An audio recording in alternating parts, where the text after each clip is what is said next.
राधे राधे, जय श्री कृष्णा। मैं सीमा सिंह आप सभी को सादर प्रणाम करती हूँ। आइए अब हम दशा माता की व्रत कथा सुनते हैं। आइए अब हम चौथी कहानी सुनते हैं। एक राजा की रानी बहुत ही कोमल थी। वह फूलों की सेज पर सोया करती थी। एक दिन सेज में कच्ची कली चली गई, जिससे पूरी रात रानी को नींद नहीं आई।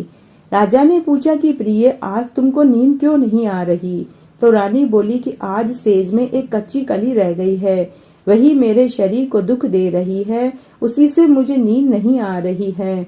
उसी समय दीपक हंसने लग गया। तब राजा ने दीपक से पूछा कि हे दीपक देवता, आप क्यों हंस रहे हैं? उस ज्योति स्वरूप दीपक ने उत्तर दिया कि अभी तो रानी कच्ची कली के कारण ही दुख पा रही है, कल सवेरा होते ही जब सिर पर बोझा ढोएगी तब क्या होगा? राजा ने पूछा कि क्या मेरे देखते मेरे जीते जी भी ऐसा हो सकता है? तब दीपक ने उत्तर दिया और कहा कि हाँ। दीपक की भविष्यवाणी सुनकर राजा ने मनी मन विचार किया कि देववाणी कभी भी असत्य नहीं हो सकती। रानी को अवश्य बोझा ढोना पड़ेगा, परंतु यह हो सकता है यदि मैं इसको जीते जी समुद्र में बहा दूं तो यह बोझा ढोने से बच जाएगी, क्योंकि जब समुद्र में वह डूब जाएगी तब बोझा कौन ढोएगा? राजा ने उसी समय रानी से कहा कि चलो हम तुम्हारे पीहर चलते हैं। रानी तैयार हो गई। तब राजा ने उसे संदूक में बैठाकर नदी में बहा दिया। वह नदी समुद्र में ऐसी जगह जाकर मिलती थी जहां उस राजा के बहनोई का राज्य था। समुद्र से मोती की सीप निकाले जाने का राजा का ठेका था। रानी का संदूक बहता हुआ जब वहां पहुंचा तब राजा ने मल्लाह को हुक्म दिया कि संदूक को मेरे सोने के कमरे में रख दो। रानी ने सुना कि राजा ने उसे समुद्र में पाया है तो वह फौरन उसे देखने के लिए चली गई। उस समय पहरेदार वहां से जा चुके थे। रानी ने कौतूहलवश संदूक खोल करके देखा। उसने देखा कि उसके भीतर एक बहुत सुंदर 16 श्रृंगार किए हुए एक रानी बैठी है। रानी ने अपने मनी मन सोचा कि अगर राजा ने इसको इस दशा में देख लिया तो वे इसी का होकर रह जाएंगे और मेरा त्याग कर देंगे, इसलिए इस स्त्री का हुलिया बिगाड़कर संदूक में बंद कर देना चाहिए। तब उसने रानी के जेवर कपड़े सब उतार लिए और मेले कुचेले फटे पुराने कपड़े पहना करके संदूक को वापस बंद कर दिया। राजा जब महल में आए तब उसने रानी को पूछा कि क्यों रानी, तुमने क्या देखा? इसमें क्या है? रानी ने जवाब दिया कि मैंने कुछ नहीं देखा। राजा ने रानी के सामने संदूक खुलवाया तो उसमें फटे पुराने कपड़े पहने एक भिखारिन सी दिखाई पड़ी। रानी ने कहा कि यह तो कोई भिखारिन दिखाई देती है, इसको कारखाने में भिजवा दो, वहां लकड़ी ढोती रहेगी और खाना भी खाती रहेगी। राजा ने रानी के कहे अनुसार उसे कारखाने में भेज दिया।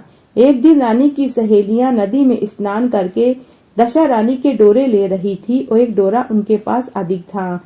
इसी विचार में थी कि ये किसको दिया जाए। देव योग से उसी समय वह लकड़ी ढोने वाली रानी वहां पहुंच गई। उन्होंने उससे कहा कि बहन, यदि तुम कोई नीच जाति की न हो तो क्या तुम हमारा यह डोरा ले लोगी? रानी ने कहा कि मुझे गंडा लेने से इनकार नहीं है, परंतु मुझे तो खाने भर को ही मिलता है, मैं पूजा कैसे करूंगी? तब वे बोली कि तुम इसकी चिंता मत करो, हम रोज इस जगह स्नान करने आया करते हैं और 9 दिन तक हम तुझे कथा सुना देंगे और पूजा का सामान भी दे देंगे।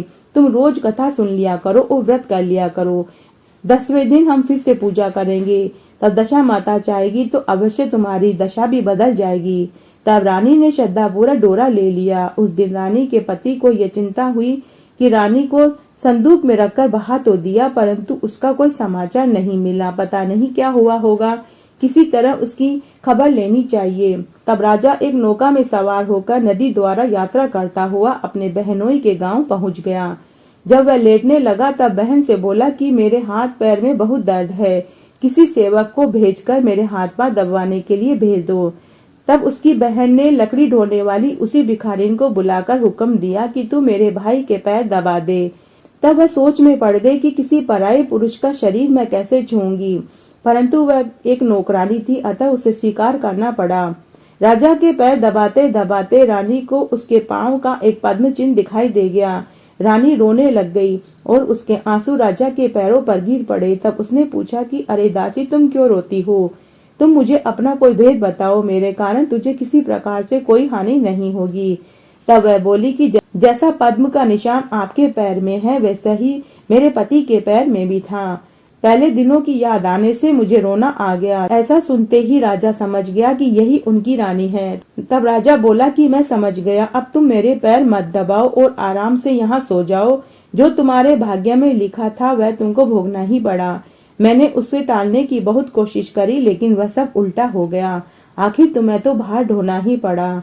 सुबह हुई, दिन चढ़ गया, परंतु अतिथि राजा सोकर नहीं उठा और न ही पैर दबाने वाली दासी बाहर आई। तब उसकी बहन को चिंता हुई। थोड़ी देर बाद दासी बाहर निकल आई और कारखाने में काम करने के लिए चली गई। रानी ने अपने भाई को जाकर जगाया। तब वह बोला कि मेरे माथे में पीड़ा है, मैं अभी नहीं उठूंगा। इस समय मेरा जी बहुत व्याकुल हो रहा है, मुझे अधिक मत सताओ। रानी ने पूछा कि आखिर बात क्या है, कुछ तो कहो। राजा ने कहा कि बड़ी लज्जा की बात है। मैंने तुम्हारी भावज को जानबूझकर तुम्हारे पास इसलिए भेजा था कि तुम उसे आराम से रखोगी, परंतु तुमने तो उसे मजदूरों जैसा काम करवाया है। क्या इसीलिए मैंने उसे तुम्हारे पास भेजा था? तब बहन बहुत लाचार होकर बोली कि भैया, वह तो एक संदूक में पड़ी हुई नदी में मिली थी। तब बहन ने अपनी भावज को बुला करके उससे माफी मांगी। कुछ दिन बहन के पास रहने के पश्चात राजा अपनी रानी को लेकर वापस राजधानी में लौट गया।